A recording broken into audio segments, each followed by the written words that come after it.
ఓం గురు జయ గురు జయ జయ గురు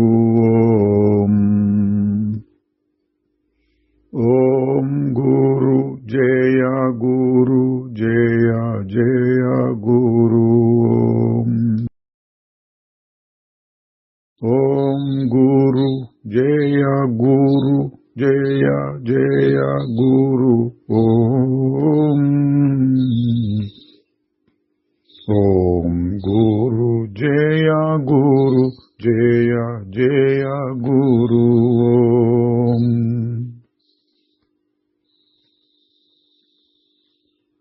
శ్రీ నిసర్గదత్త మహారాజుకి జై.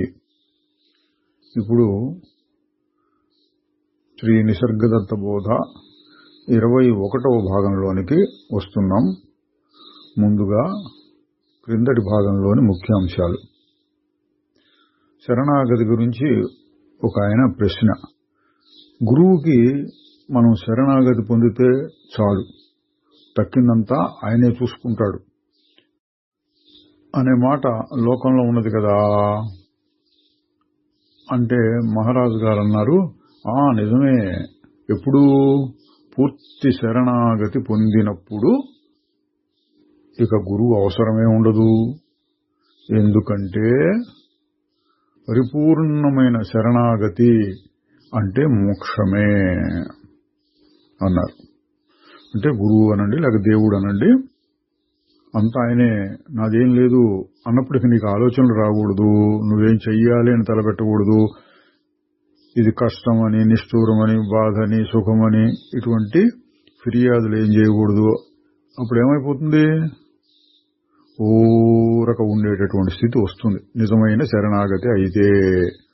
అప్పుడిక గురువు అవసరం కూడా ఉండదు అన్నారు. నేను ఎవరు సరి అయిన సాధు సత్పురుషుడు, ఎవరు కాదు అనేది ఎట్లా తెలుసుకోగలను అంటే మహారాజు గారు చెప్పారు, నీవు తెలుసుకోలేవు. ఎందుకంటే అందరి మనస్సులను చదివే శక్తి నీకు ఉంటే గాని నీవు తెలుసుకోలేవు. నిన్ను నీవు సరిగా తెలుసుకోలేకపోతే ఇక ఇతరుల గురించి నువ్వేం తెలుసుకుంటావు? అంటే సాధు సత్పురుషులు ఎవరు అనే ప్రశ్న విచారించడం ఆపేయని. ఎవరు జ్ఞాని ఎవరు కాదు అని విచారిస్తూ కాలాన్ని శక్తిని వృధా చెయ్యకు. మరి గురువుని ఎలా ఎన్నుకోవాలి మనం? సరైన గురువు ఉండాలి కదా. అంటే నువ్వు సరి అయిన వ్యక్తిగా ఉంటే అప్పుడు సరి అయిన గురువు లభిస్తాడు. అంటే నీలో ఉన్న అర్హతలు ఉండాలి. అన్ని అర్హతల్లో ముఖ్యమైన అర్హత ఏంటి? మహారాజు గారు చాలాసార్లు చెప్పారు, తీవ్రమైనటువంటి తపన అంటే ముముక్షుత్వం, శ్రద్ధ. అది ఉంటే గురు ప్రాప్తి దానంతరం వస్తుంది. ప్రత్యేకంగా గురువు ఎట్లా ఉంటాడు, సత్పురుషుడు ఎట్లా ఉంటాడు అని వెతకక్కర్లేదు. నిన్ను నువ్వు సరి చేసుకో, నీలో ఆ శ్రద్ధను పెంచుకో. ఒక ఆయన అన్నాడు, పరిమితులకు లోబడిన నా వ్యక్తిత్వం మాత్రమే నాకు తెలుస్తోంది, ఇతరం ఏమీ తెలియటం లేదు. మహారాజు గారు అంటున్నారు, అదెట్లా? అట్లా నువ్వు చెప్పడానికి వీల్లేదు. ఎందుకంటే గాఢ నిద్రలో నువ్వు ఏ పరిమితులకు లోబడిన వాడవే. అటువంటి నిద్రపోవటానికి నువ్వెంత సిద్ధంగానూ ఆసక్తిగానూ ఉంటావు. అయితే నాకు అదంతా తెలియదు, ఇది నిద్ర సంగతి అని అంటే అట్లా అనొద్దు. ఇంకొక రకంగా చెప్పు, నిద్దట్లో నీకు దుఃఖం తెలియదు, బాధలు తెలియదు, పరిమితులు తెలియవు, మనశ్చాంచల్యం తెలియదు. అది ఏమి తెలియదు అంటే ఇటువంటివన్నీ తెలియదు అని చెప్పుకో. అంటే హాయిగా ఉందని తెలుస్తోంది అని అర్థం. మళ్ళీ ఇందాకైతే మళ్ళీ చెప్పారు, శిష్యుడు తగినంత శ్రద్ధతో లేకపోతే అతన్ని శిష్యుడు అనడానికి వీల్లేదు. అట్లాగే గురువు ప్రేమతోనూ దయాగుణం స్వార్థత్యాగంతోనూ లేకపోతే ఆయన్ని గురువు అనటానికి కూడా వీల్లేదు అని గురు శిష్యుల సంబంధం గురించి చెప్పారు. తరువాత నిన్ను నీవు గమనించుకో, నీవు మారుతున్నట్లు ఇంకా అభివృద్ధి చెందుతూ ఉన్నట్లు నీకు అనిపిస్తే నీవు సరి అయిన గురువును పొందినట్లు. మారటం, అభివృద్ధి పొందటం అంటే ఏంటి? మళ్ళీ ఇక్కడ ఏం మారటం? మరింత ప్రశాంతంగా ఉండటం. అదే మారటం అంటే ఇంకా ఇంకా ఎక్కువ దుర్గుణాలు తెచ్చుకోవడం కాదు, మరింత ప్రశాంతంగా ఉండగలిగితే నీవు సరి అయిన గురువును పొందినట్లే. తరువాత నేను దేహం భావనని ముందు నువ్వు వదులుకుంటేనే తరువాత సాధనకి తగి ఉంటావు అని చెప్పటం కాదు, మరి దానికి వ్యతిరేకంగానే చెప్పాలి. ఏమంటే నీకు సత్పదార్థం తెలియదు కాబట్టే అసత్పదార్థాన్ని పట్టుకుని పాకులాడుతున్నావు. కనుక సత్యాన్వేషణకి తగినంత శ్రద్ధయే అర్హతనిస్తుంది. అంటే ఏంటి? ముందు శ్రద్ధ ఉండాలి, తర్వాత ఏదో రకమైన సాధన చేయాలి. నేను శరీరము కాదు అనే భావన తర్వాత వస్తుంది. నేను శరీరం కాదనే భావన ముందే ఉండాలి అని కండిషన్ పెడితే తర్వాత జ్ఞానం ఒక్కర్లా. మరి జ్ఞానం ఎందుకు కావాలంటే ముందే ఆ స్థితి కలగదు కాబట్టి అని. తర్వాత ఒక ఆయన ఒక ఎదురు ప్రశ్నలాగా అడిగాడు, మీరు ఏ అనుభవాన్ని గురించి చెప్తున్నా అది కూడా పరిమితము తాత్కాలికమే అయి ఉండాలి. ఎందుకంటే మనసుతోటి దాన్ని వర్ణిస్తున్నారు కాబట్టి. మిమ్మల్ని మీరు శాశ్వత స్వరూపంగా చెప్పుకుంటున్నారు. నాకు అది ఒక మాట మాత్రంగానే కనపడుతోంది. ఇది శాశ్వతమైన స్వరూపం అనేది. దాని యొక్క అర్థం నిఘంటువును చూచి ఫలానా అని నేను తెలుసుకోగలను. కానీ మార్పులేని వస్తువుగా ఉండేటటువంటి అనుభవం నాకు లేదు.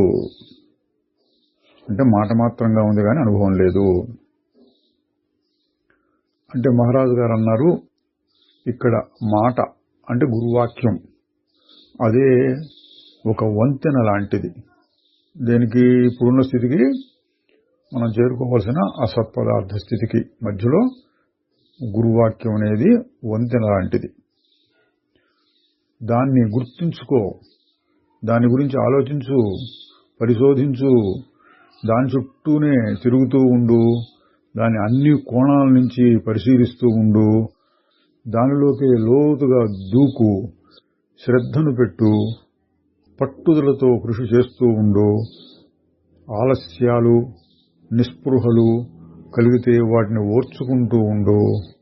ఇట్లా చేస్తూ ఉంటే ఎప్పుడో ఒక్కసారి మనస్సు ప్రపంచం నుండి ప్రపంచానికి అతీతమైన సత్యం వైపుకు తిరుగుతుంది. తరువాత సాధన అంటే మాట మాత్రంగా చెప్పుకునే జ్ఞానం నుండి దాటి శబ్దానికి అతీతమైనటువంటి స్థితిలోకి వెళ్ళటానికి చేసే ప్రయత్నమే సాధన. అంటే మొదట్లో అన్ని మాటలు ఉంటాయి, మాటల ద్వారా వినాలి, మాటల ద్వారా తెలుసుకోవాలి మొదట్లో. దాన్నే మనం శ్రవణము అంటుంటాం. అక్కడ కాకుండా నెక్స్ట్ మననము, తర్వాత ధ్యానము, ఆ ధ్యానంలోనే అనుభవము, అవి కూడా ఉండాలి. అదే సాధన. మళ్ళీ ఒక ఆయన అడిగారు, ఒక ఆయన అన్నాడు, మీరెప్పుడు తెలియబడే వస్తువుల గురించే చెప్తూ ఉంటారు కదా, అంటే నువ్వు ఇది కాదు అది కాదు అది కాదని చెప్తూ ఉంటారు అని అడిగితే మహారాజు గారు అన్నారు, తెలియబడని వస్తువుని గురించి చెప్పడానికి మౌనమే.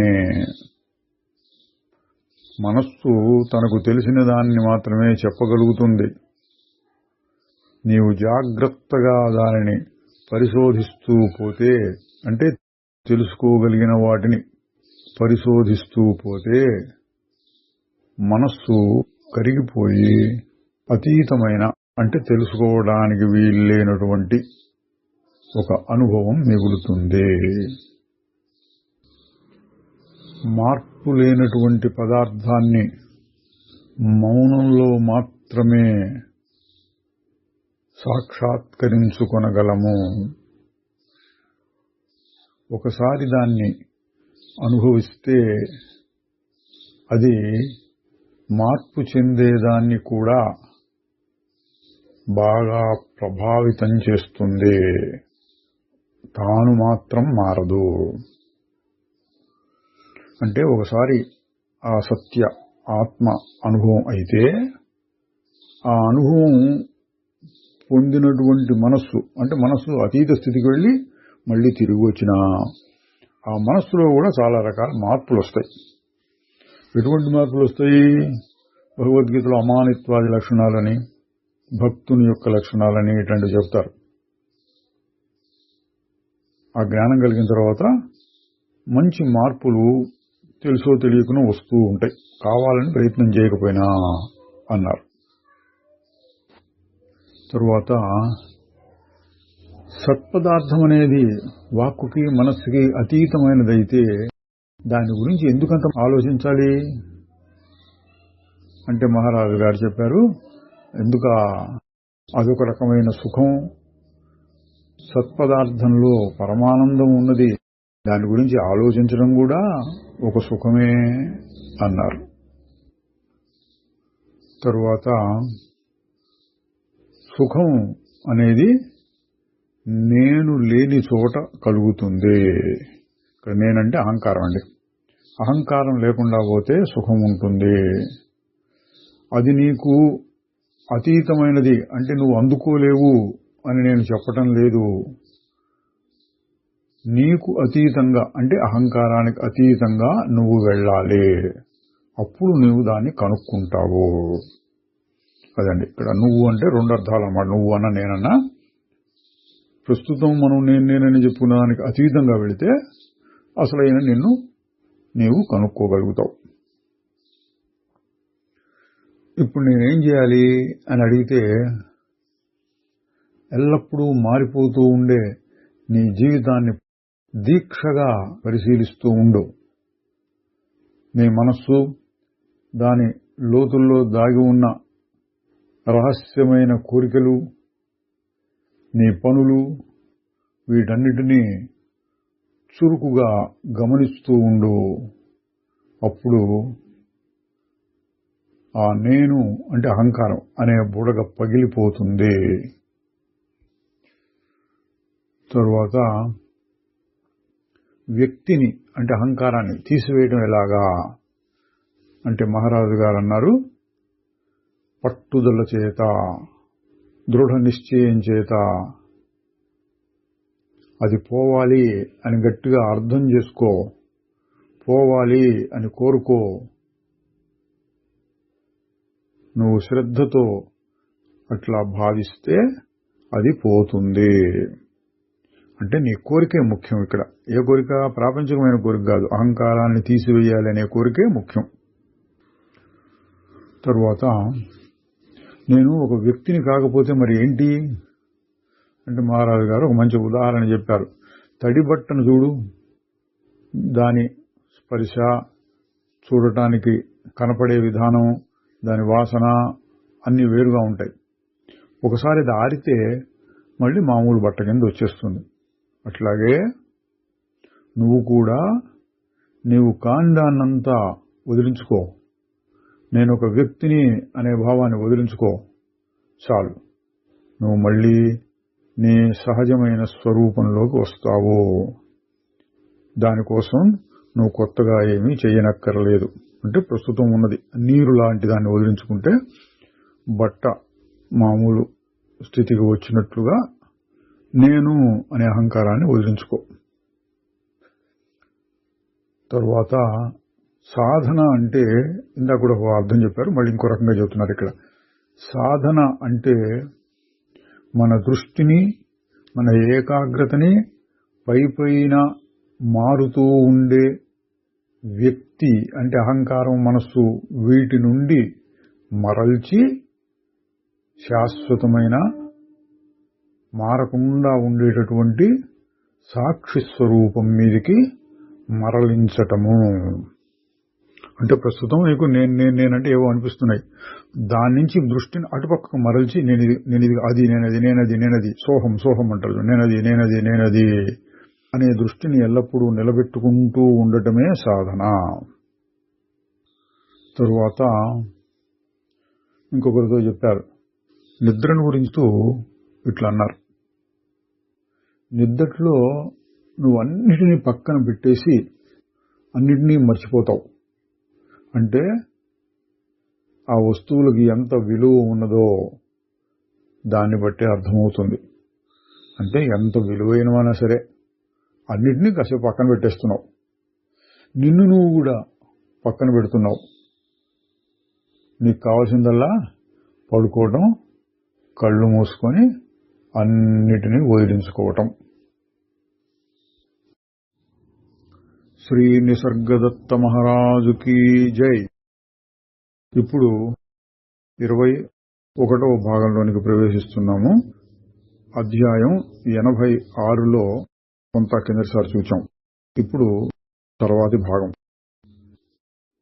నేను ఇక్కడ కూర్చుని ఈ గదిని, ఇందులో ఉన్న జనాన్ని, మిమ్మల్ని కూడా చూస్తూ ఉన్నాను. మరి ఈ దృశ్యం మీకెట్లా అనిపిస్తుంది? మహారాజు గారు అన్నారు, ఏమీ లేదు. తన పద్ధతిలో చెప్పారు, ఏమీ లేదు, నేను చూస్తాను. కానీ ప్రతిదాన్ని చూస్తూ దానికి మంచి చెడు ఆపాదిస్తూ ఒక రూపాన్ని, భావాన్ని మనస్సులో ఏర్పరుచుకోవటం ఉండదు. చూడండి, మనం చాలాసార్లు చెప్పుకుంటూ ఉంటాం ఊరక చూడు అని. ఊరక చూడు అనే దానికి మహారాజు గారు కొంచెం వివరంగా చెప్తున్నారు. మంచి చెడు అనే నిర్ణయాలతో కూడిన దృష్టితో చూడను, చూచే వాటిని వర్ణించను. అంటే రకరకాల మాటలతో ఇది ఎట్లా ఇట్లా ఇట్లా అని వర్ణించను, వాటి విలువను నిర్ణయించను. అంటే ఇది బాగుంటుంది, బాగుండదు, దీన్ని ఈ విధంగా వాడుకోవచ్చు, అమ్మో ఇది మనకు అపకారం చేస్తుంది, ఈ విలువలు ఆపాదించను అంటున్నారు. నేను చూస్తాను, నిన్ను చూస్తున్నాను, కానీ నా చూచే పద్ధతి, ధోరణి నా అసలైన దృష్టిని కప్పివేయవు. అంటే నిన్ను చూస్తున్నప్పుడు నువ్వు ఇటువంటి వాడివి, అటువంటి వాడివి, మంచి చెడు ఇటువంటి భావాలు వచ్చి నా దృష్టిని మబ్బు కమ్మినట్టుగా కమ్మవు. నేను నా కళ్ళను పక్కకు తిప్పుకున్నప్పుడు ఇంతకు ముందు వదిలేసిన విషయాన్ని గురించిన జ్ఞాపకాలు కొనసాగుతూ ఉండవు. తర్వాత రాబోయే దృశ్యానికి అది తయారుగా, తాజాగా ఉంటుంది. అంటే ఎప్పటికప్పుడు ఏ బొమ్మ పడితే ఆ బొమ్మను చుట్టమే, ఫలానా ఫలానా ఫలానా అని నిర్ణయించకుండా. చిన్న పిల్లలు, అప్పుడే పుట్టిన శిశువులు అన్ని చూస్తూ ఉంటారు, ఫలానా ఫలానా అనే దృష్టి ఉండదు, ఏదో ఏదో ఏదో కనపడుతూ ఉంటుంది అంతే. ఎందుకు? ఆ వస్తువులకు సంబంధించిన పాత అనుభవాలు, జ్ఞాపకాలు వాళ్ళలో ఉండవు కాబట్టి. అట్లా ఇంకొంచెం పెద్ద పిల్లవాడు అనుకోండి, కొంచెం ఏడాది 2 ఏళ్ళ వాడు, సినిమా చూపిస్తున్నాం, సినిమానో సీరియల్లో చూస్తున్నాడు, కథ తెలియదు వాడికి, కథ అర్థం చేసుకోలేడు, ఊరికి బొమ్మలు చూస్తుంటాడు. అట్లాగే నేను కూడా అన్నింటినీ చూస్తూ ఉంటాను, తలకాయ పక్కకు తిప్పంగానే ఇక వీటి సంగతి పోతుంది, కొత్తది ఏదో వస్తుంది. అంటే ఎప్పటికప్పుడు ఏదో ఉంటుంది, కానీ దేని మీద నిలబడదు. నిలబడటం అంటే ఏంటి? అయిపోయిన దాని గురించి మళ్ళీ మళ్ళీ ఆలోచించడం, దాని గురించి వర్ణించుకోవటం, ఓహో ఇది కదా అది కదా అనుకోవటం, దానికి సంబంధించి పాత జ్ఞాపకాలు ఏమన్నా ఉంటే అవన్నీ బయటకు తెచ్చుకోవడం, ఈ లోపల పక్కన ఏమైనా ఉన్నా కూడా వాటిని పట్టించుకోకుండా ఉండటం, ఇది మామూలుగా అందరు చేసేది. ఒకటి ఆసక్తికరమైనది ఏదో పట్టుకుని దాని మీద ఆలోచిస్తూ తక్కిన వాటిని పట్టించుకోకుండా ఉండటం. మహారాజు గారు చెప్పేదేంటి, ఏది ఎదుర్కొండా వస్తే దాన్ని పట్టించుకోవడం, అది పక్కకి వెళ్ళిపోతే దాన్ని పట్టించుకోవడం, మళ్ళీ కొత్తది ఏదో రావడం, అట్లా ఏ క్షణానికి ఆ క్షణం ఏది ఉంటే దాన్ని చూడటం. ఊరక చూడు అని కూడా మనం చెప్పుకుంటూ ఉంటాం. దాని అర్థం కూడా అదే. అంటే మనసులో రాగద్వేషం లేకుండా వాటిని గురించి మరీ మరీ ఎక్కువ ఆలోచనలు, దానికి సంబంధించిన విషయాలని గతములో నుండి అంటే భూతకాలం అయిపోయిన దాంట్లోంచి తవ్వి తీసుకొచ్చి మళ్ళీ వాటిని గురించి మళ్ళీ ఆలోచిస్తూ ఉండడం, లేక భవిష్యత్తు తర్వాత ఏముంటుందో ఆలోచిస్తూ అంత ఏం లేకుండా అటు ఊరక చూస్తూ ఉండటం అని మహారాజు గారు తన స్థితిని గురించి గొప్పగా చెప్పారు. ప్రశ్నించిన ఆయన అంటున్నాడు, నేను ఇక్కడ కూర్చుని మీ వైపే చూస్తూ ఉన్నప్పుడు నాకు కూడా దేశ కాలాల స్పృహ లేకుండా ఉంది. మీ నుంచి నాకు ఏదో శాశ్వతమైన సర్వాత్మకమైన జ్ఞానం ప్రవహిస్తున్నట్లుగా అనిపిస్తోంది. మహారాజు గారు దాన్ని మరీ గొప్పగా చెప్పకుండా ఆయన చెప్పిన స్థితిని ఏమంటున్నారు, నీవు ఏదో శక్తి నీలోకి ప్రవహిస్తున్నట్లు చూడటం దేనికి గుర్తంటే, పూర్తి జ్ఞానం నీలోకి ఇంకా వ్యాపించలేదు. నీకు అది పూర్తిగా కలిగినప్పుడు దాన్ని గురించిన స్పృహ నీకు ఉండదు. ఎందుకంటే ఏది నీకు అసలైన స్వరూపమో అది దొరికినప్పుడు దాన్ని తెలుసుకోవడం అనేది ఉండదు. చూడండి, చాలా సూక్ష్మమైన అతీతమైన విషయాన్ని చెప్పారు. నాకు ఇటువంటి అనుభవం కలుగుతుంది, అటువంటి అనుభవం కలుగుతుంది చాలా మంది చెప్పుకుంటూ ఉంటారు. మంచిదే, తప్పు కాదు, తప్పనలేదు. కానీ అది పూర్తయినట్లు కాదు అంటున్నారు. ఎందుకు? పూర్తయినప్పుడు నువ్వుగా ఉండటమే. నేను ఫలానా స్థితిని అనుభవిస్తున్నాను అనే స్పృహ ఉంటే అదొక రకమైన అహంకారం. ఇంకా సూక్ష్మమైనదే కావచ్చు. చూసేవాడు చూడబడేది రెండు ఉంటాయిగా. ఆ తర్కాన్ని ఉపయోగిస్తున్నారు మహారాజు గారు. నీ శక్తి అంతా తెలుసుకోవడమే, తెలియబడేది కాదు. నీవు ఒక సినిమా తెర, దాని మీద పడే వెలుతురు, దాన్ని చూసేటటువంటి తెలివి, ఈ మూడు కలిసిందిగా అనుకోవచ్చు. కానీ అక్కడ వస్తూ పోతూ ఉండే, అంటే తెర మీద వస్తూ పోతూ ఉండే బొమ్మలు నీవు కావు. నేను వీటినన్నింటినీ తెలుసుకుంటున్నాను అని ఒక భావం వస్తే మళ్ళీ ఒక బొమ్మ అయింది. అది మహారాజు గారు చెప్పేటువంటి సూక్ష్మమైన విషయం. మళ్ళీ ప్రశ్న, నాకు ఒకటి అర్థమైంది. అన్ని రకాల ఆధ్యాత్మిక సాధనలలోనూ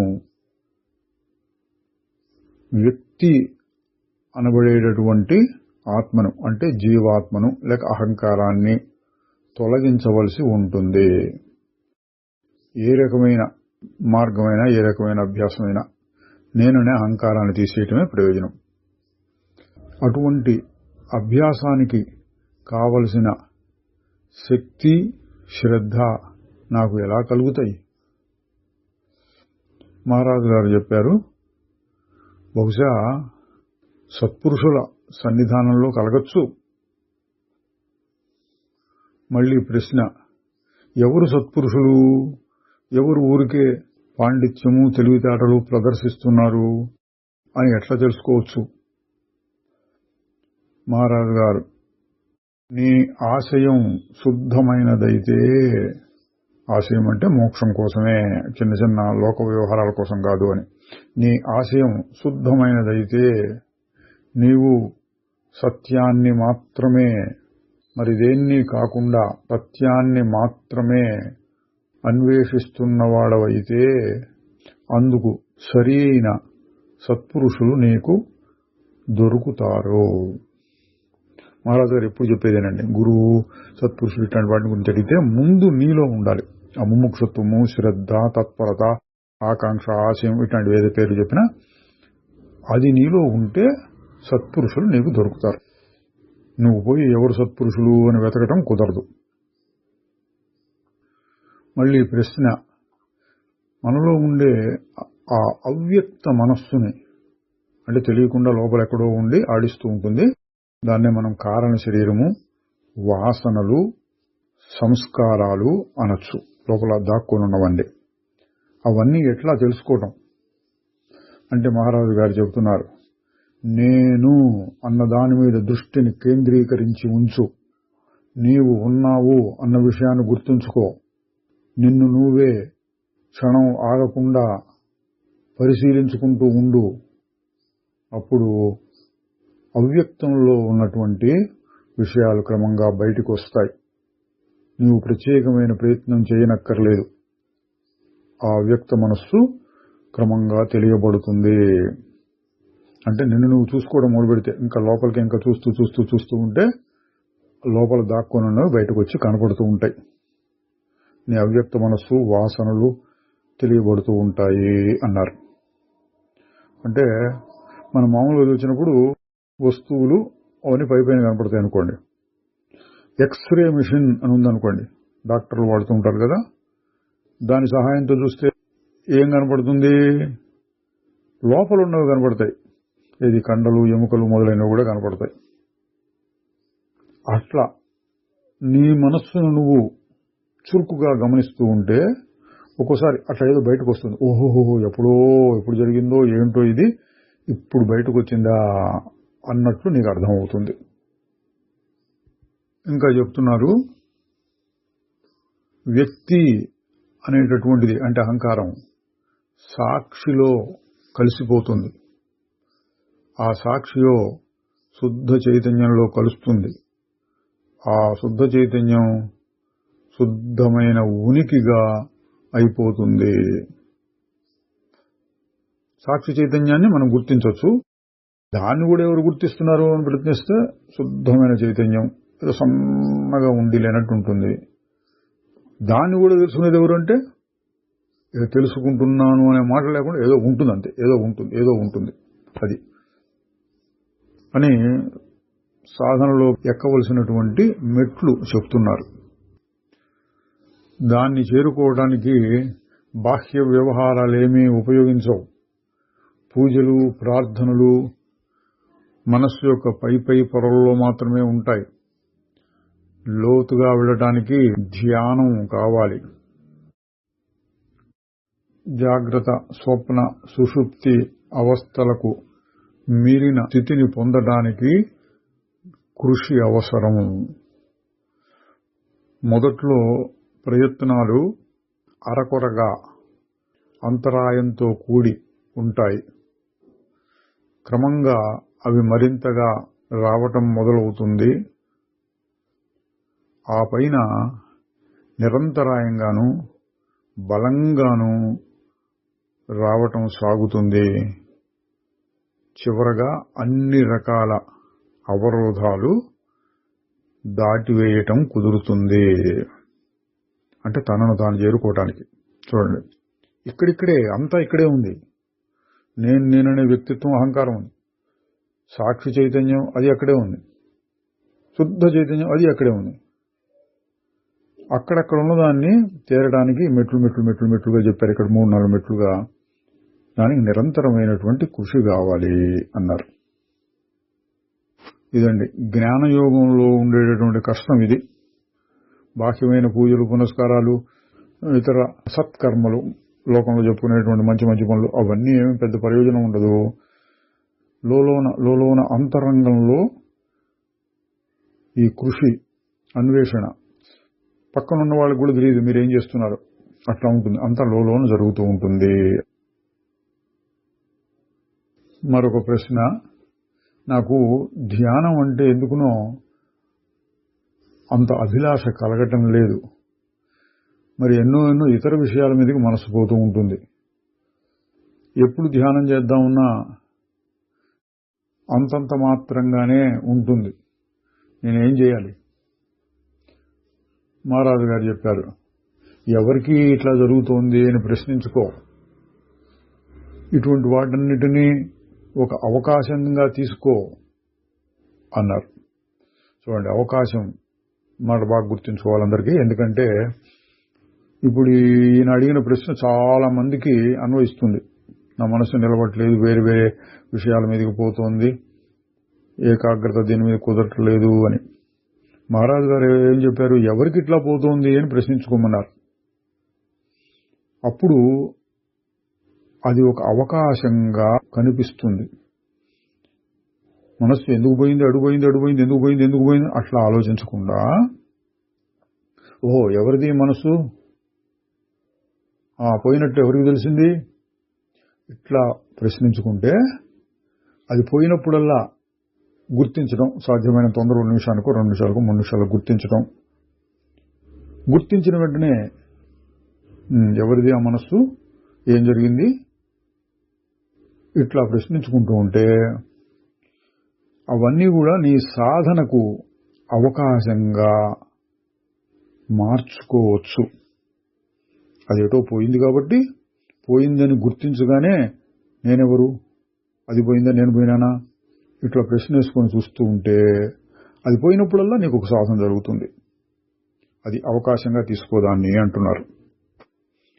ఇంకా చెబుతున్నారు, కోరికలు గాని భయాలు గాని నీ కలుగుతూ ఉన్నప్పుడు ఆ కోరికలు భయాలు తప్పుగావు.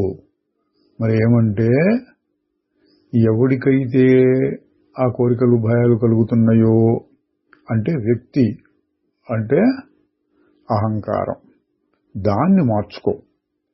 కోరిక ఎందుకు వచ్చిందని వాటి మీద ఏదో నేను యుద్ధం చేస్తాను అనొద్దు. అనవసరం వాటిని పట్టించుకోకుండా ఎవరికి నాకా, నేనంటే ఎవరు అని ఇటుపక్కకు తిరిగి చూస్తూ ఉండు అన్నారు. ఇంకా చెప్తున్నారు, ఆ వచ్చిపోయే విషయాలు వాటిని పట్టించుకుంటూ ఉండేటటువంటి వ్యక్తి అంటే అహంకారము, అవన్నీ మిథ్యామాత్రాలు, సత్యత్వం లేదు అని నీవు గ్రహిస్తే వాటికి అంతం మొదలవుతుంది. నీ మీద వాటి ప్రభావం ఆగిపోతుంది. అసలు అవన్నీ కూడా నువ్వు నిద్రలోకి పోయినప్పుడు లేకుండా పోతున్నాయి కదా. నువ్వు అక్కడ బతికే ఉన్నావు, కానీ వ్యక్తిత్వాన్ని, అందులో వచ్చే మార్పుల్ని నీవు పట్టించుకోవు. కనుక నీవు అప్పుడు అంటే ఆ సుషుప్తి అవస్థలో వ్యక్తివి కాకుండా పోతున్నావు. జాగ్రత్త అవస్థలో అంటే మేల్కొన్న సమయంలో నీవు ఎటువంటి వాడవంటే రంగస్థలం మీద అంటే నాటకంలోనండి ఒక పాత్రను ధరించి నటిస్తున్న వాడిలాగా ఉంటావు. మరి ఆ నాటకం అయిపోయిన తర్వాత ఎవరు నువ్వెవరవో అదే.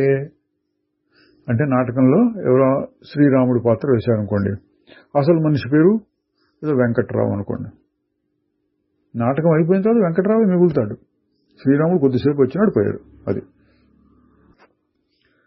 ఆ విధంగా నిన్ను నీవు నాటకంలోని పాత్ర ధరించిన నటుడిలాగా భావించుకో. నీవు చేసే నటన చాలా గొప్పదై ఉండొచ్చు, లేక పనికిరానిది అయి ఉండొచ్చు, కానీ నీవు అందులో దూరకూడదు. ఓ రకం గమనిస్తూ ఉండాలి.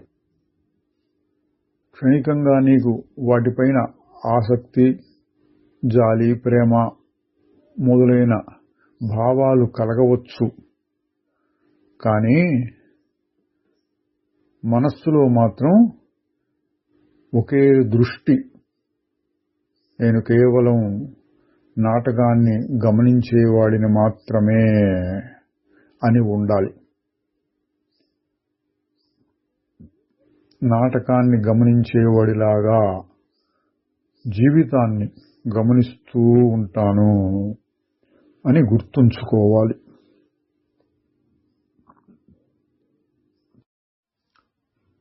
ఇప్పుడు అధ్యాయం 87.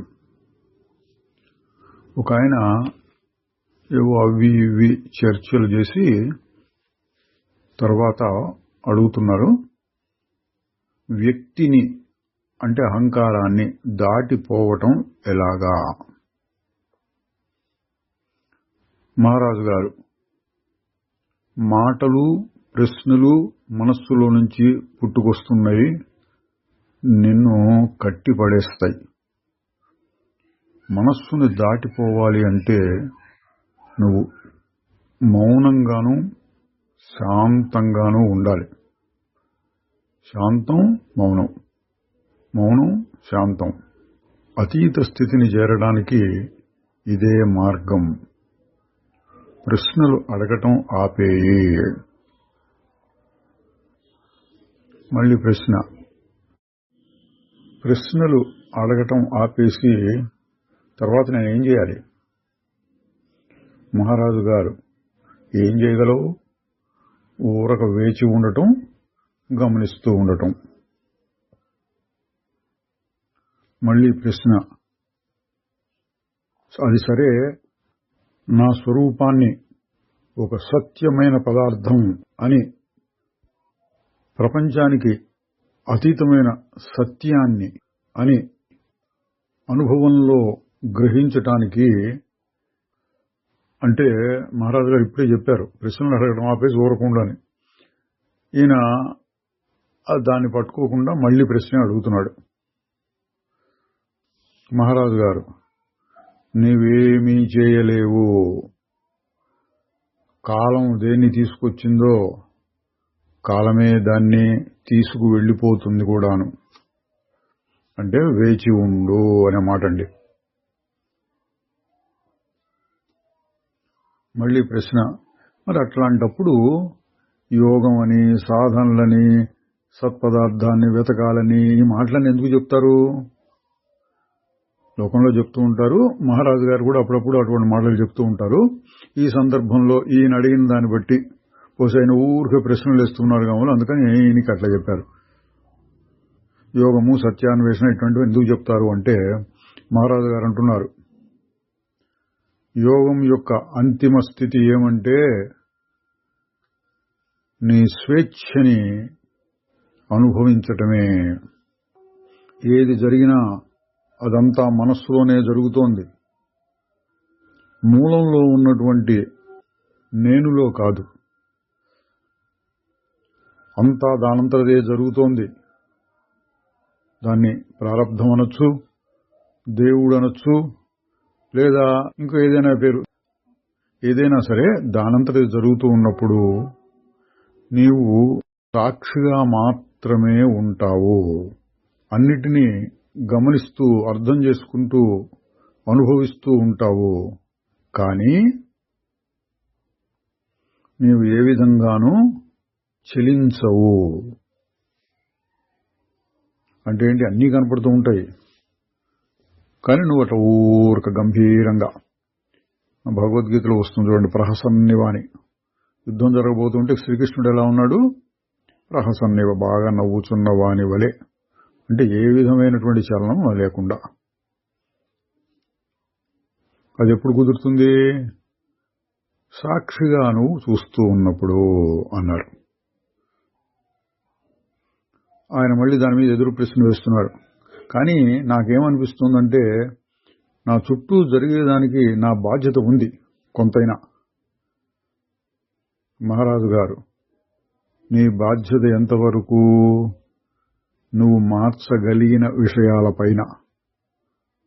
అసలు నిజంగా నువ్వు మార్చగలిగినది ఏమంటే నీ దృష్టి కోణమే. నీ బాధ్యతంతా అక్కడే ఉంటుంది. జరిగే వాటికి నేను బాధ్యత కదా అంటే నీ బాధ్యత కాదు, జరుగుతూ ఉంటాయి. ఒకవేళ నువ్వు బాధ్యత అనుకుంటే నీ దృష్టిని మార్చుకోవటంలో, అంటే నేను కర్తను అనే భావాన్ని మార్చి నేను సాక్షిని అనే భావాన్ని పెట్టుకో, అది నీ బాధ్యత అన్నారు.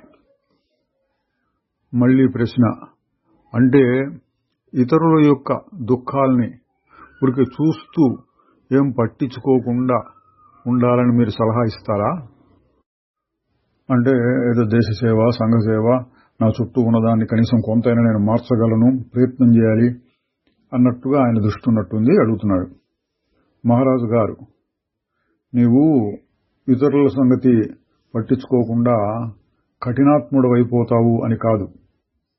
ప్రపంచంలో ఎంత బాధలు దుఃఖము ఉన్నా నీవు నీ భోజనాన్ని మానుకోవటం లేదు కదా. చూడండి, చమత్కారంగా అన్నారు. వాళ్ళెవరో తిండి లేక బాధపడేవాళ్ళు చాలా మంది ఉండొచ్చు, నువ్వు మానుకుంటున్నావా అని ఆయన్ని ఎదురు ప్రశ్నించారు. అసలు సాక్షి అనేది బండరాతి లాంటిది కాదు. అందులో పూర్తి అవగాహన, కారుణ్యము ఉంటుంది. సాక్షిగా మాత్రమే నీవు ఇతరులకు సహాయం చేయగలవు. ఎట్లాగూ అంటే ఇంతకుముందు వచ్చింది, మహారాజు గారు చెప్పారు, నీ స్వార్థం లేకుండా పోతుంది నువ్వు సాక్షిగా ఉండేటప్పటికి. అదే ఇతరులకు సహాయం చేస్తుంది. నీ స్వార్థం కోసం నువ్వు నాకు ఇది కావాలి అది కావాలంటూ పోటీ పడకుండా ఉంటే ఇతరులకు సహాయం చేసినట్టే. అది మహారాజు గారి అభిప్రాయం. మళ్లీ ప్రశ్న, నా జీవితం అంతా మాటలతోటే గడిచిపోయింది, అది నాకేమైనా సహాయం చేసిందా? ఏమీ లేదు అంటే మహారాజు గారు చెప్తున్నారు. మాటల యొక్క విలువ ఎంతో సరిగ్గా చెబుతున్నారు. మాటలు నిన్ను ఒక పరిధి వరకు తీసుకుని వెళ్ళగలవు. దాన్ని దాటిపోవాలంటే నువ్వు వాటిని వదిలివేయవలసి ఉంటుంది. మౌన సాక్షిగా మాత్రమే మిగిలిపోవాలి. ఒక ఊరి నుంచి ఇంకో ఊరికి వెళ్ళాలి, మధ్యలో కాలువ వచ్చిందనుకోండి, పడవ మీద కాలువం దాటి అవతలకి వెళ్ళినాక పడవను వదిలేయాలి. ఉదాహరణ చెప్తారు. అట్లా భాష కావాలి, మాటలు కావాలి, శాస్త్రాలు కావాలి, తగిన సమయంలో వదిలేయాలి. మళ్లీ ప్రశ్న, మీరు భయాన్ని గురించి చెప్తూ ఉంటారు, ఆ భయానికి నేనెట్లా కారణం? మహారాజు గారు, అన్నీ నీ మీదనే ఆధారపడి ఉంటాయి. నువ్వు అంగీకరిస్తేనే ఈ ప్రపంచం ఉంటుంది. ఈ ప్రపంచం నిజం అనే నమ్మకాన్ని తొలగించు, అది అప్పుడు కలలాగా కరిగిపోతుంది. అంటే నువ్వు ఉన్నది ఉన్నది అనుకుంటున్నావు, విలువ ఇస్తున్నావు, నిజం అంటున్నావు, అప్పుడు ఉంటుంది. ఏది అందిస్తలేదు. ఉన్నదనే భావనచే ఉండునట్టిది ఉనికి ఏదని తరచి చూడ ఉత్తదైపోవునది. అది చెప్పారు. నువ్వు ఈ ప్రపంచాన్ని నీ ఊహలతో సృష్టిస్తున్నావు, కలలో వలె. ఆ కలని నీ నుంచి వేరు చేసుకోలేవు. అందువలన నీకంటే భిన్నమైన మరొక ప్రపంచంలో నువ్వు ఉండలేవు. కానీ నిజంగా నువ్వు స్వతంత్రుడివే. నీకు నువ్వుగా సృష్టిస్తూ ఉన్న ఈ ప్రపంచాన్ని చూచి భయపడకు. సుఖ సంతోషాల కోసం, సత్పదార్థం కోసం కలలో వెతకటం మానేసేయి. అప్పుడు నువ్వు మేల్కొంటావు. ఎట్లా, ఎందుకు అని తెలుసుకోవలసిన అవసరం లేదు.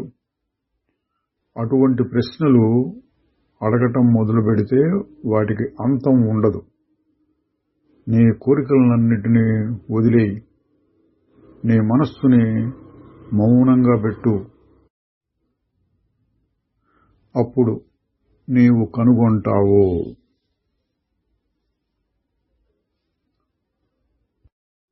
తరువాత అధ్యాయం 88.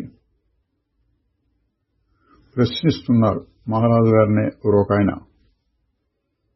మీరు మూడవస్థల్ని అంటే మెలకువ, కళ, నిద్ర మేము అనుభవించినట్లుగానే అనుభవిస్తూ ఉంటారా, లేక ఇంకో రకంగా ఉంటుందా? మహారాజు గారు, 3 స్థితులు నాకు నిద్ర వంటివే. నా మెలకువ 3ంటికి అతీతమైనది.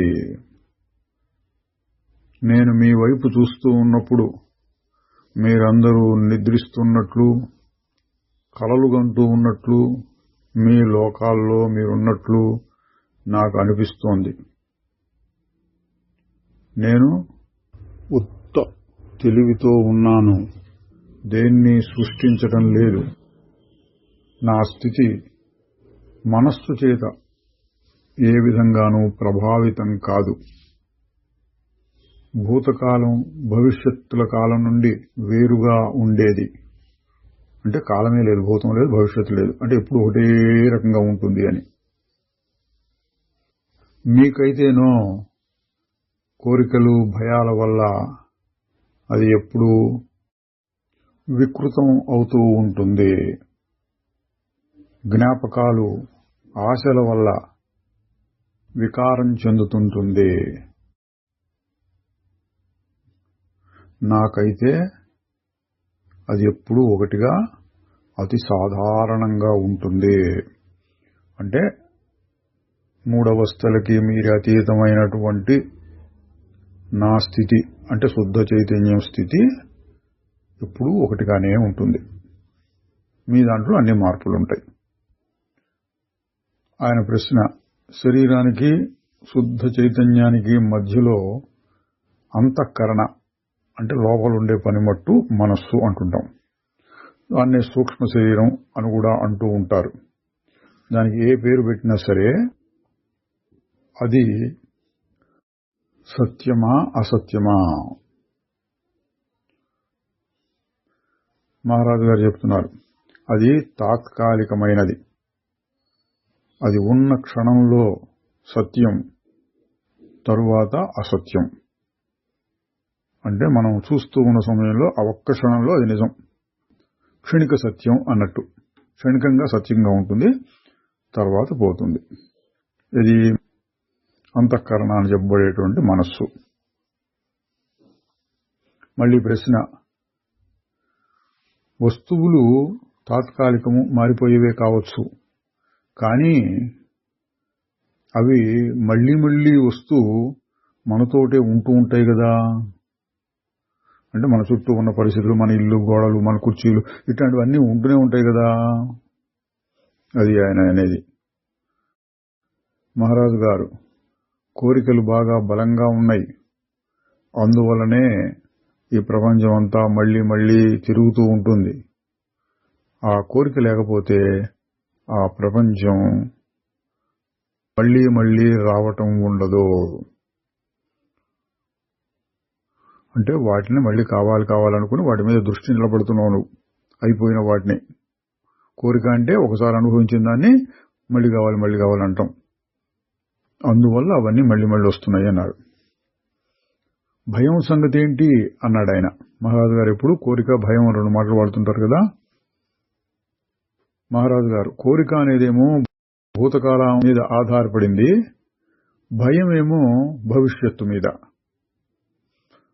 ఇంతకుముందు జరిగిన దుఃఖాలు అవి మళ్లీ వస్తాయేమో అనేటువంటి భయాన్ని కలిగిస్తాయి.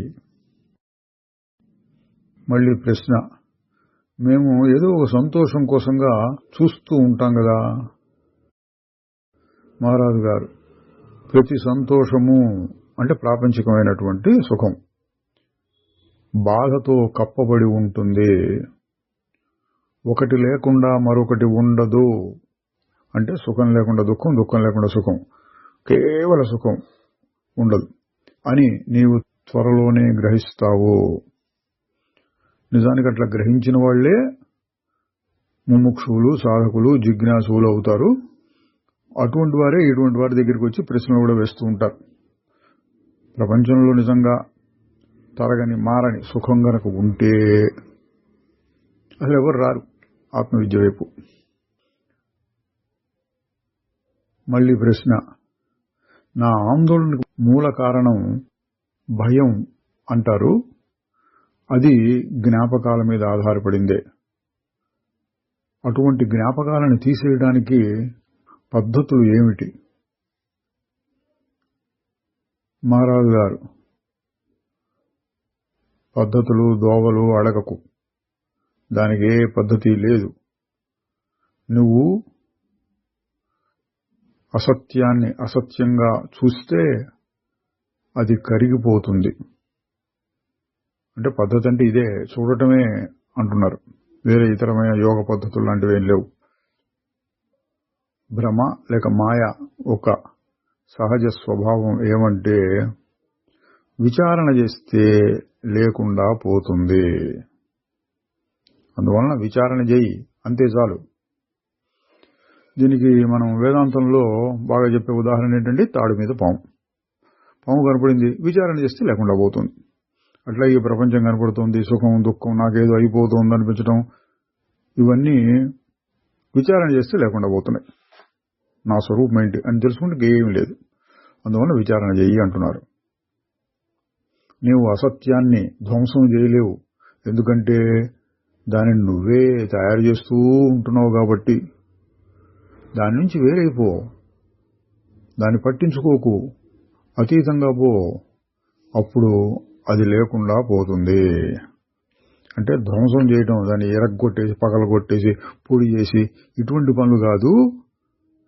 పట్టించుకోకుండా ఉంటే అదే పోతుంది. మళ్ళీ ప్రశ్న, యేసుక్రీస్తు కూడా అదే చెప్తాడు,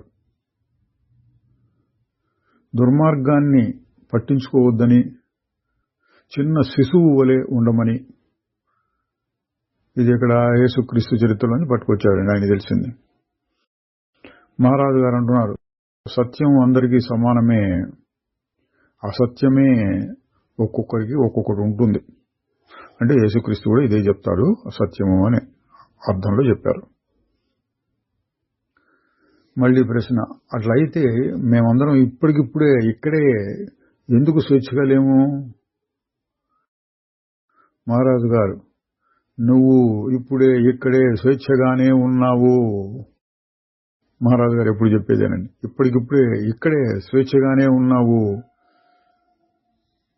స్వేచ్ఛ లేదు, బంధంలో ఉన్నాను అని ఊహించేది మనస్సు. మళ్ళీ ప్రశ్నిస్తున్నాడు, నా ముక్తి లేక స్వేచ్ఛ అనేది ఎప్పుడు ఉండేదైతే ఇప్పటికిప్పుడు ఇక్కడే ఎందుకు అది నాకు రాదు అనే విషయం నాకు అర్థం కావట్లేదు. మహారాజు గారు అన్నారు, నీవు స్వేచ్ఛను పొందడానికి అడ్డంకిగా ఏదీ లేదు, అది ఇప్పుడే ఇక్కడే జరగగలదు.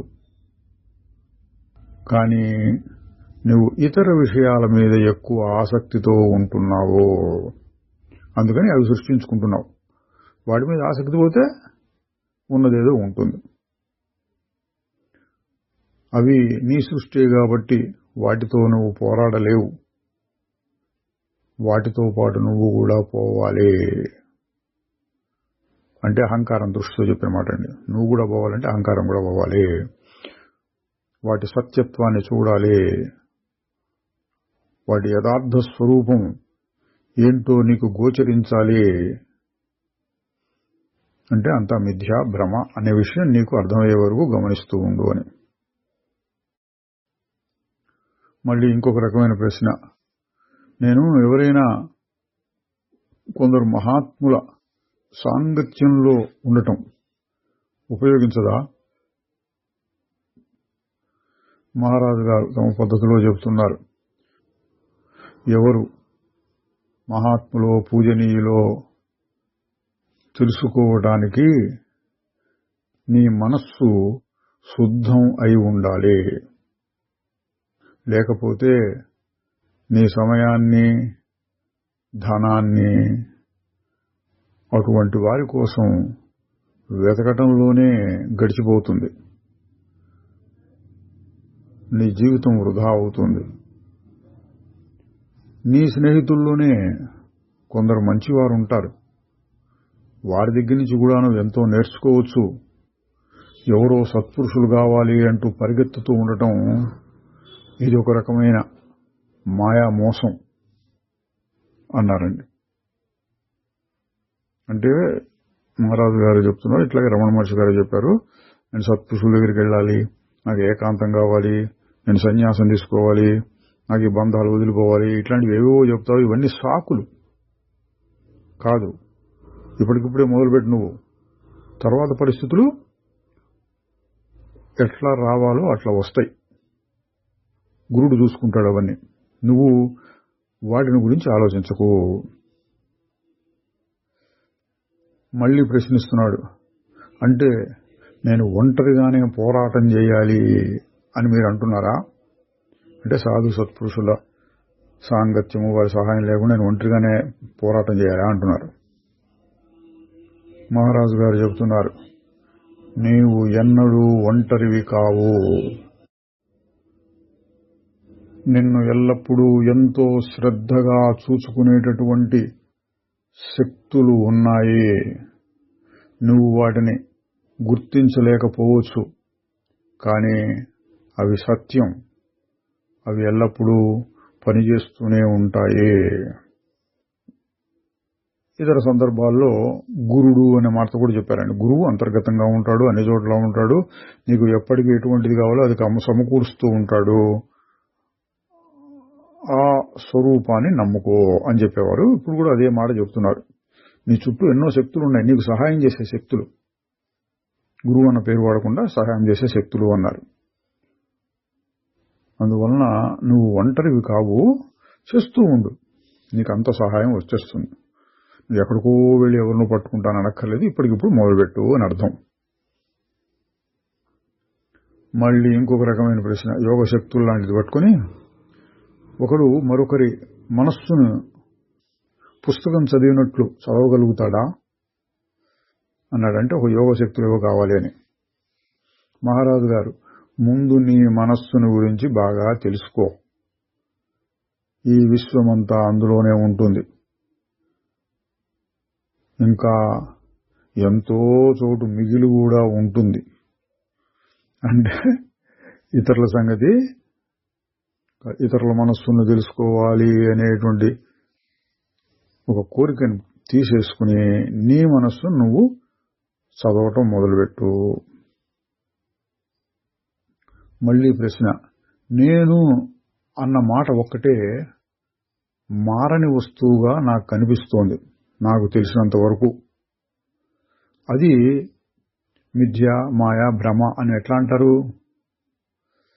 మహారాజు గారు, నేను అనేది అసత్యము, భ్రమ కాదు, కానీ నిన్ను నువ్వు ఏది అనుకుంటున్నావో అది భ్రమ. మహారాజు గారు ఎప్పుడు చెప్పేది అదే. నేను ఫలానా ఫలానా ఫలానా ఇట్లా ఇట్లా ఇట్లాంటి పరిస్థితిలో ఉన్నాను, ఇదంతా భ్రమ. ఉత్త నేను అనుకుంటే భ్రమ కాదు, సత్యమే.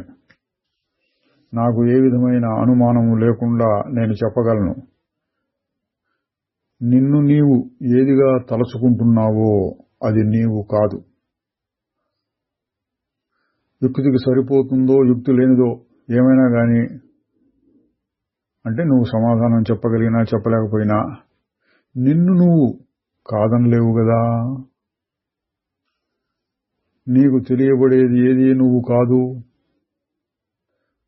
అందువలన నిన్ను వేరు చేసి ముక్కలు ముక్కలుగా చేసేటటువంటి ఆ మనస్వరూపాన్ని జాగ్రత్తగా గమనిస్తూ ఉండు. అంటే మనసు ఏ విధంగా పనిచేస్తోంది, ఇప్పుడు ఇట్లా ఉంది, అప్పుడు అట్లా ఉంది, నన్ను ఎట్లా మార్చుతోంది, ఒకసారి ఇట్లా చూపించి అట్లా చూపించి నేను మారిపోయినట్లు ఎట్లా తోపింపజేస్తోంది, ఇదంతా చక్కగా చదువుతూ ఉండు. మనస్సు నువ్వే చదువుతూ ఉండు. మనస్సు దేనిని నిర్మిస్తోందో దాన్ని మనస్సే ధ్వంసం చేస్తుంది. తరువాత అధ్యాయం 89. ఇద్దరు స్త్రీలు ఇంగ్లాండ్ నుంచి వచ్చిన వారు అడుగుతున్నారు, మాకు యోగం అనే దాని గురించి పెద్దగా తెలియదు, మేము ఇక్కడికి ఎందుకు వచ్చామంటే భారతీయ సంస్కృతిలో ఆధ్యాత్మిక గురువులు ప్రధాన పాత్ర వహిస్తారు అని విన్నందువలన మహారాజు గారు చెప్తున్నారు, మీకు స్వాగతం. ఇక్కడ మీరు కొత్తగా కనుక్కునేది ఏమీ ఉండదు. మేము చేసే పని సనాతనంగా వస్తూ ఉన్నదే. 10,000 సంవత్సరాల క్రిందట కూడా అదే ఉండింది. శతాబ్దాలు గడిచిపోతున్నాయి, కానీ మానవుల సమస్యలు మాత్రం మారటం లేదు. దుఃఖం అనేది, దుఃఖాన్ని తొలగించటం అనేది పెద్ద సమస్యగా మిగిలిపోతోంది. అంటే అర్థం ఏంటండి? ఎన్నో మార్పులు వస్తున్నాయి ప్రపంచంలో, మానవులు బ్రతికే విధానంలో. కానీ మూలమైనటువంటి సమస్యలు, సుఖ దుఃఖాలు, అవి ఎప్పుడూ ఉన్నవే. పాతకాలంలోనూ ఉన్నాయి, ఇప్పుడు ఉన్నాయి, ఇక ముందు కూడా ఉంటాయి. కనుక అసలైన సమస్యకి సమాధానం ఎట్లా కనుక్కోవాలి అనేది అప్పుడు ఇప్పుడు ఎప్పుడూ ఒకటిగానే ఉంటుంది. మళ్ళీ వారు అడుగుతున్నారు, మేము ఇక్కడ కొద్ది కాలంగా ఉంటున్నాము, కొంతమంది విదేశీయులు మా దగ్గరకు వచ్చి కొద్ది రోజులు మీ దగ్గర ఉంటాము, మేము ఒక గురువు గారి దగ్గర ఉపన్యాసాలు వినాలి అన్నారు. నేను కూడా ఆ గురువు గారిని కలిశాను వారితో పాటు. ఆయన బోధ ఎక్కువగా కర్మయోగం, స్వార్థరహితమైన కర్మ మీద ఉంటుంది. భగవద్గీత లాగానే ఆయన కూడా స్వార్థరహితమైన కర్మ మోక్షానికి దారితీస్తుంది అంటారు. ఆయనకి చాలా ఆకాంక్షలు ఉన్నట్లు అనిపించింది. కర్మచారులకు శిక్షణ ఇవ్వటం, వారందరూ దేశాలకు వెళ్లి ఆధ్యాత్మిక కేంద్రాలని నెలకొల్పడం ఆయన ఆశయంగా అనిపించింది. నేను నా దగ్గరకు వచ్చిన అతిథులకు ఏమి చేసినా వారదంతా తమ గురువు సేవలో భాగంగా భావించేవారు. నేను కూడా వారి గురుసేవలో భాగంగానే అదంతా చేశాను అనుకున్నారు.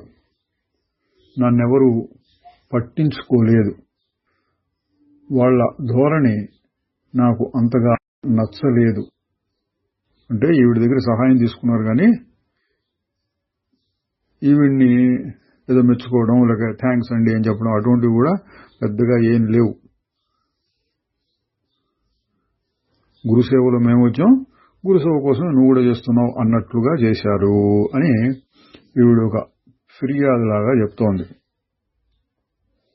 దాని మీద మహారాజు గారు అంటున్నారు, ఒక గురువు లేక దేవుడికి కేవలం ఒక పనిముట్టులాగా నిన్ను వారు వాడుకోవటం నీకు అంతగా నచ్చలేదు.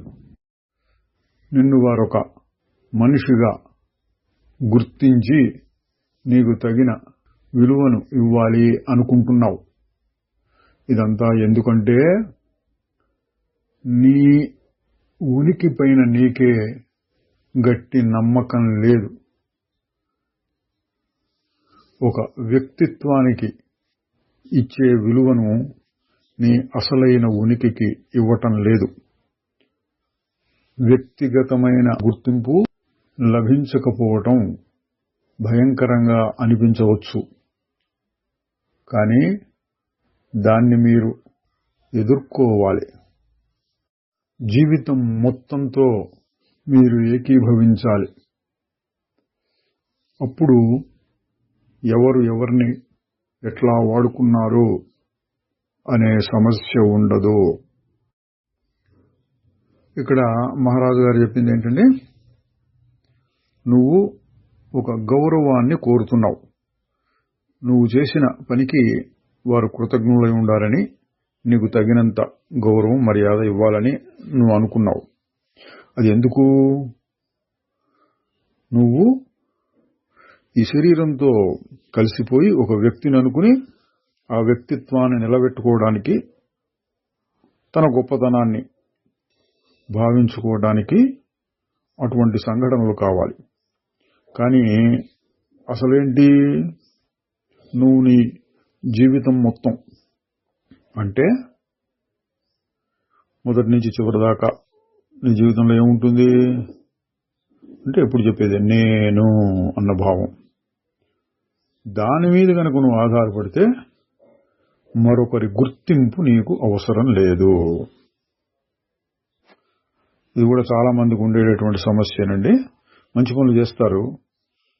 మంచి పనులు ఎందుకు చేస్తారు? గుర్తింపు కోసం. కొంతమంది స్వార్థంతో డబ్బు కోసం లేక ఇతర లాభాల కోసం వారి నుంచి మరేదో ఆశించటం అవన్నీ ఉంటాయి. కొందరు పైకి ఏమి స్వార్థం లేనట్టే స్వార్థరహితంగా సేవ చేస్తున్నట్లే ఉంటారు, ఇప్పుడు ఈవిడ చెప్పినట్టుగా. కానీ ఒక గుర్తింపు కోరుకుంటారు.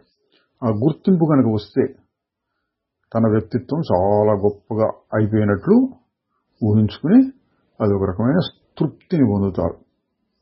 మహారాజు గారు దానికి విశ్లేషణ చేసి చూపించారు.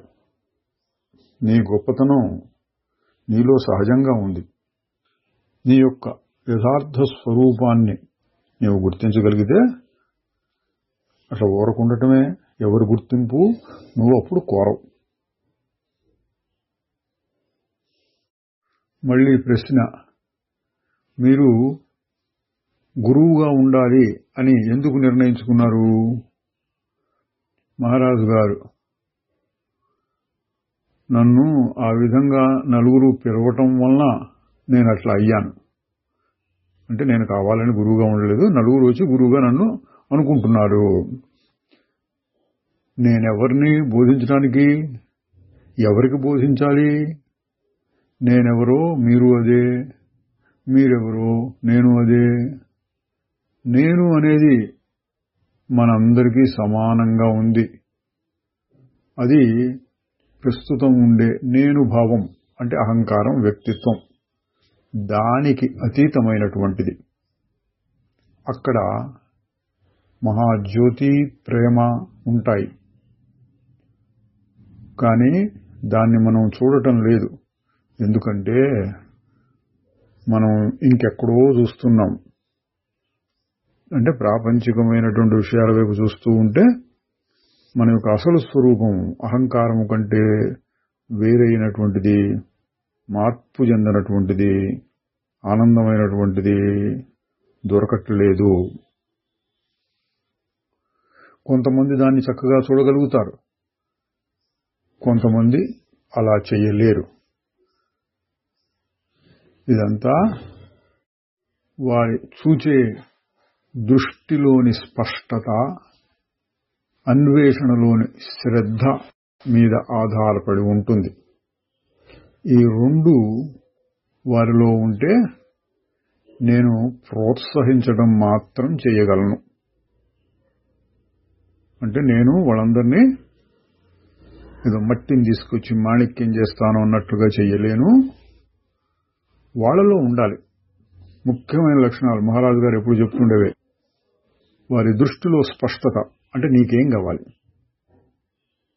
ప్రాపంచికమైన లాభాలు, సుఖాలు, శక్తులు అట్లాంటివి కావాలా? మోక్షం మాత్రమే కావాలా?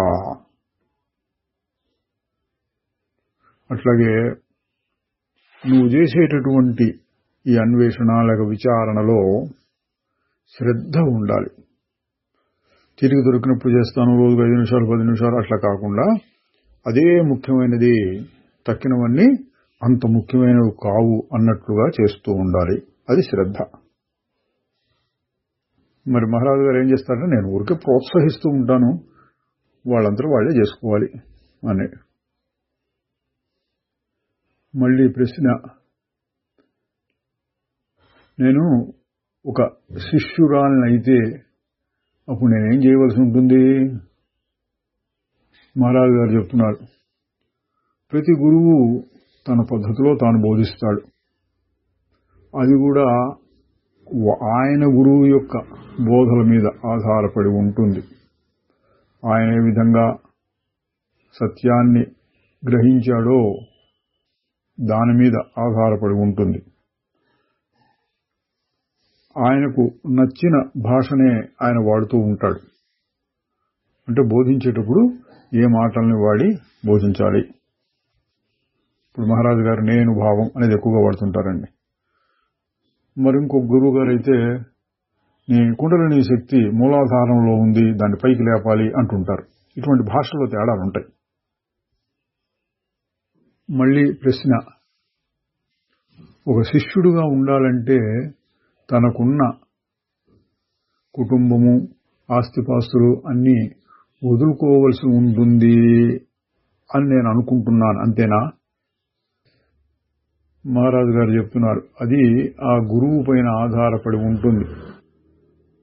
కొంతమంది గురువులు అర్హత కలిగినటువంటి తమ శిష్యుల్ని సన్యాసులుగాను పరివ్రాజకులుగాను ఉండాలని కోరుకుంటారు. మరికొందరు గురువులు వారి కుటుంబ జీవితం ఆ ధర్మాలు నిర్వర్తిస్తూ ఉండాలి అని చెప్తూ ఉంటారు. మళ్ళీ ప్రశ్న ఇంకొక రకంగా అడుగుతున్నారు, ఈ గదిలో ఉన్న ఈ జనమంతా ఎవరు? వారందరూ మీ శిష్యులేనా? చూడండి, మొహమాటం లేకుండా అడుగుతున్నారు. మహారాజు గారు వాళ్ళకి తగినట్టుగా సమాధానం చెప్తారు. వాళ్ళనే అడుగు అన్నారు.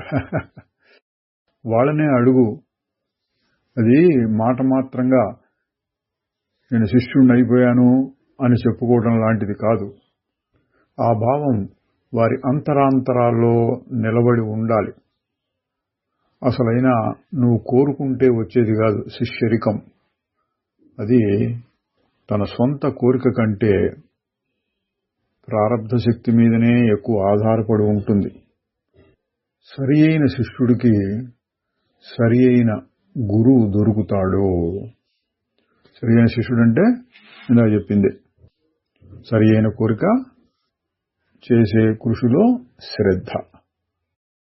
మళ్ళీ ప్రశ్న, ఒక సమర్థుడైన గురువు వద్ద సత్యాన్వేషణ చాలా గొప్ప విషయం అని మాకు అనిపిస్తోంది.